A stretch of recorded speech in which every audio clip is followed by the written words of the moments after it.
Destination, the front line, northern Afghanistan, and we charge across the desert wrapped against the dust. Our first call, the local mujahadeen commander. With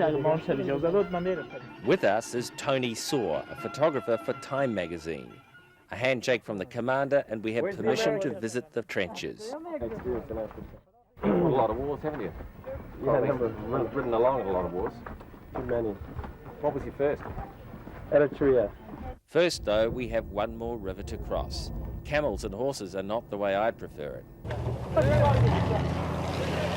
Suddenly, a truckload of mujahadeen come to the rescue. We're welcomed aboard and swept over the river. Tony saw a lot of fighting yesterday. He's hoping to get some good shots today on the same part of the line. Many of these men have been fighting for 15 or more years. First the Soviets, now the Taliban. Well, we scored a lucky ride with the truck, as you see, in the mujahideen. Could have been a lot worse. We would have had to ride a horse knee-deep across the river. But now we've got to go on up to the front, and it's just up this pathway here. You see to the top of the ridge where the people are, the photographer Tony is, that's where the firing line is. Tony has already found a subject. Mujahideen are dragging a 35mm machine gun into position. They decide to give it a test fire. But it's too old and tired. Dating from Soviet times, it jams, typical of the problems the fighters face. One of the weapons, however, definitely is working. But before we get to the top of the ridge, we find another chilling reminder of this war. These are burial mounds of Northern Alliance fighters, buried virtually where they fell, within metres of the front trench.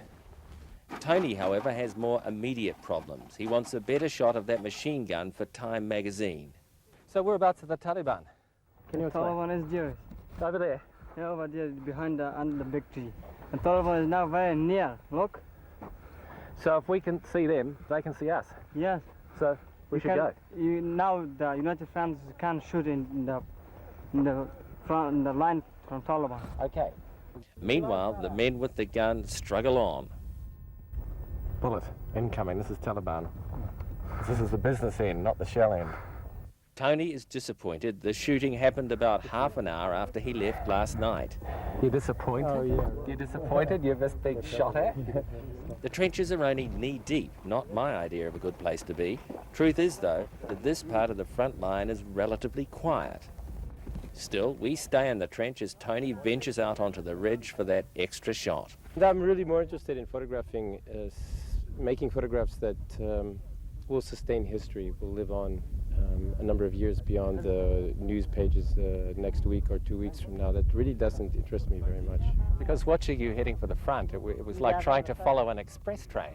You know, it was as if you were completely on the hot story and nothing was going to stop you. You mean coming up here today? Yeah.